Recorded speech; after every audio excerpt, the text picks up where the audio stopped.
그리고 이 부분은 뭐 짧게 짚고 넘어가 보죠. 어제 장동혁 국민의힘 대표가 한동훈 전 대표 제명 이후에 당내에서 제기된 지도부 사퇴론에 맞서서 조건부 당대표 재신임 투표 카드, 그러니까 내가 이제 그 내 당대표직과 의원직을 걸겠다. 예. 그러니까 당신은 뭘 걸겠냐. 예. 늘 이런 식이에요. 예.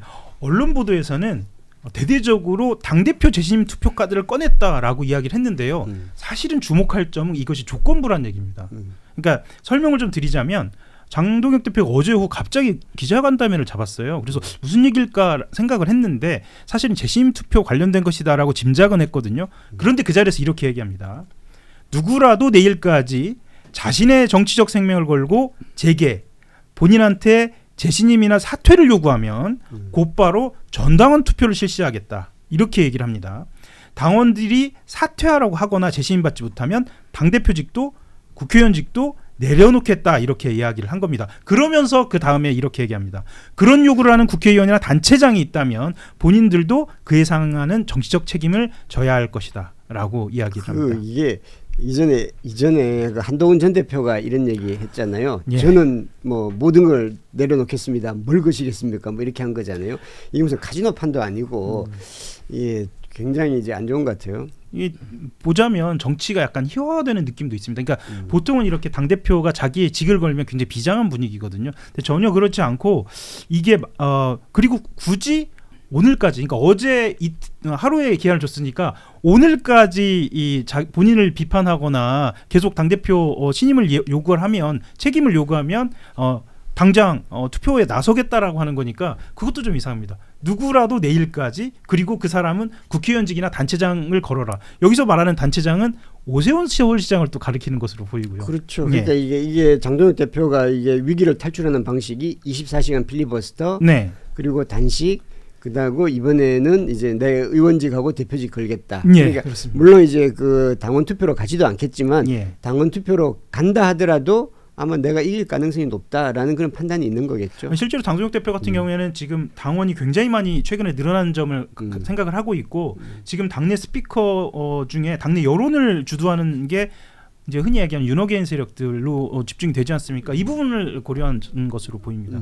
그리고 애초 그 추진했었던 그 국민의힘 당협위원장 교체, 그러니까 주로 친한계 당협위원장 교체는 일단 보류하는 걸로 했죠. 이것에 대해서도 사실 해석이 나오는데, 장동혁 지도부가 장 대표 비판하는 원외 당협위원장들에게 당 지도부하고 다른 목소리 내면 지선 후 이후에 교체할 수 있다. 사실은 당협위원장들은 총선을 겨냥하는 사람들이 대부분이기 때문에 지방선거 이후에 교체할 수 있다라는 경고를 보낸 거다. 이런 해석이 좀 나옵니다. 그 지방선거 이후에 교체하는 건 이제 부담이 너무 많고 네. 복잡하니까 네. 이제 아마도 배현진 의원 서울시당 위원장 그것만 좀 상징적으로 어떻게 조금 교체해볼까, 지금 그걸 아마 추진하는 거겠죠. 어제 그러니까 이 장동혁 대표의 이 본인의 당대표직을 건다라고 하는 이 제안, 그렇게 신임 투표를 걸겠다는 제안하고, 또 원외 당협위원장들에게 경고로 그친 이 모습, 이 두 개 다 연동이 된 것은 비판은 이제 그만해라, 이렇게 좀 보여집니다. 예, 다른 형태의 입틀막이네요. 예, 그럼 이번엔 여권 소식으로 한번 가보겠습니다. 더불어민주당이 보안 수사권을 전면 폐지하는 대신 보안 수사 요구권만 허용하는 검찰개혁안을 정부에 요구하기로 했습니다. 이재명 대통령이 검찰청 폐지 이후 신설되는 공소청에 예외적인 보안 수사권을 부여하는 법안을 제안했지만 이를 수용하지 않기로 한 것이라 대통령과는 입장 차이를 보인 거 아니냐는 시각도 있습니다. 네, 간단하게 좀 설명을 드리면 어제 국회에서 정책의원총회가 열렸습니다. 그래서 말씀하신 내용을 골자로 한 중수청, 공소청 설치법하고 형사소송법 개정 관련 의견을 이번 주중에 뭐 얼마 남지 않았는데요, 정부에 전달키로 했는데요. 주요 내용을 좀 말씀드리면, 사실 핵심 쟁점은 보안수사권은 아니었습니다. 보안수사권 아니었는데 보안수사권부터 좀 이야기가 주목이 됐고 좀 진지하게 논의가 된 것으로 알려졌고요. 이 보안수사권 인정하지 않기로 정리가 됐습니다. 대신에 공소청입니다. 죄송합니다. 공소청에 보안수사 요구권을 허용하되 이 권한이 실질적으로 작동할 수 있도록, 그러니까 사실상 강제할 수 있는 방안을 마련하기로 이렇게 방침을 정했고요. 구체적인 기준은 이제 뒤에 있을 형사소송법 개정 과정에서 추가로 논의하는 것으로 이렇게 이야기가 됐습니다. 이춘재 의원 이건 뭐 어떻게 봐야 될까요? 예, 이게 뭐 참 검찰 개혁 참 힘든 어렵죠? 주제인데 보안 수사권을 주느냐 마냐. 원칙적으로는 지금 민주당에서 정리한 방향이 맞다고 봐요. 검찰 개혁을 하려면 검찰의 힘을 제대로 빼려면 그 어떤 형태로든 수사권을 주지 않는 게 맞죠.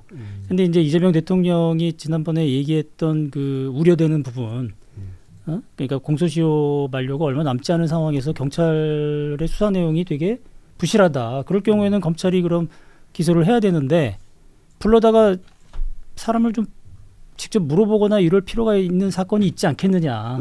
예외적인 경우에는 그런 걸 열어줘야지 그걸까지 막아놓으면은 그 피해는 고스란히 이제 이른바 서민들한테 간다 이제 그런 얘기거든요. 그 말도 뭐 일리가 있는 얘기죠. 그런 건데 굳이 이거를 검찰한테 보안 수사권을 명문화해서 그 법으로 보장해 주어서 그런 부분을 해소해야 되느냐. 근데 그렇게 할 경우에는 검찰이 또 그 명문화된 보안 수사권 가지고 윤석열 정권 때 했던 것처럼 여러 가지 그런 뭐라고 그러냐 악행, 저는 이제 악행이라고 얘기하고 싶은데 그야말로 정치적인 수사, 표적 수사, 뭐 노동자 탄압, 뭐 여러 언론 탄압 특히 많이 당했잖아요. 그러니까 이런 식으로 악용할 수 있는 소지가 있기 때문에 그거를 막아야 된다라는 지금 그런 방향이죠. 민주당이 이제 하는 것들이 그 방향은 맞다고 봐요. 근데 이제 제가 요즘 이제 좀 많이 보고 있는 게 이 경찰이 그러면 이제 경찰에 있던 수사력 자체가 검찰 보다 떨어진다. 저는 이제 그 말에 동의하지는 않는데 경찰이 검찰 못지않게 상당히 그 무리한 수사들을 많이 하는 경우가 있거든요. 뭐 그것도 있고 암장도 있을 수 암장도 있고 뭐 그런 우려점이 또 뭐 배제할 수는 없죠. 예, 어제 뭐 최근에 지금 세종호텔 고진수 지부장인가요? 그 300일 넘게 그 10m 높이의 철탑에서 있다가 내려온 지 얼마 안 된 사람이 호텔 로비에서 뭐 같이 농성을 했다고 복직 투쟁을 했다고 해서 잡아갔 경찰이 다 연행했다가 그중에 그 고 지부장만 구속영장을 청구한 거잖아요.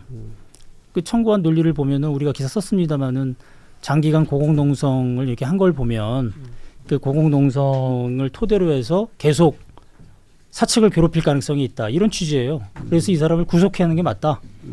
구속 사회에 맞지도 않죠. 뭐 당연히 법원에서 기각하는 게 당연한 건데 그 도망 우려도 없고 증거인멸 우려가 없으니까. 그러니까 그런 식으로 경찰이 과거 그 공안 경찰 못지않은 그런 태도로 여전히 수사를 하고 있어요. 노동 탄압. 그러면 그런 자체도 이제 문제가 되는 거고 그다음에 영장을 지휘하는 검찰도 문제가 있는 거죠. 이런 영장들은 치지 않도록 막았어야 되는 거죠. 제대로 만약에 경찰 수사를 통제한다면 검찰이. 그러니까 지금 검찰과 경찰의 여러 가지 문제점들이 고스란히 그 나와 있는 상태에서 검찰 개혁을 지금 추진하는 여당 입장에서 이런 부분에 대한 그 고민을 좀 많이 해야 될 것 같아요. 특히 경찰에 대한 그 수사권 견제. 또 최근에는 경찰이 지금 정보권까지 다 부활시키겠다는 거잖아요. 이거는 뭐 우리 뭐 잘 아시다시피 예전에 그 치안본부 시대 치안 정보 가지고 많이 괴롭혔잖아요. 학생운동 하는 뿐만 아니라 노동운동가 또 민주화 운동했던 인사들. 그래서 이런 그 경찰의 어떤 비대해지는 그런 상황들을 막을 수 있는 그 촘촘한 그 정책들은 필요할 것 같아요. 그런 고민은 좀 필요하지 않나. 그 보안 수사권 관련 논의는 그렇고 네. 당내 부분은 어떻게 됩니까? 이렇게 되면 당청 관계에 조금 더 어려움이 있거나 그러진 않습니까? 예, 지금 이춘재 논설위원께서 설명해 주신 부분이 이 법적인 부분과 관련된 거고 사실은 정무적인 부분에서 어제 당은 좀 시끄러웠다고 보이는데요. 이유가 있습니다. 왜냐하면 이재명 대통령이 지난달에 혹시 기억하실 수도 있겠습니다만 21일에 이렇게 이야기를 합니다. 저는 보안 수사를 안 하는 게 맞다고 생각한다. 뭐 이렇게 얘기하면서도 예외적으로 필요한 경우다라고 이야기를 하면서 보안 수사권의 예외적 필요성을 좀 이야기를 했거든요. 그런데 어제 논의된 걸 보면 보안 수사 요구권으로 이야기가 된 겁니다. 그러니까 지금 말씀드리는 내용이 그러니까 쉽게 말하면 A하고 A-로 약간의 차이가 있는 겁니다.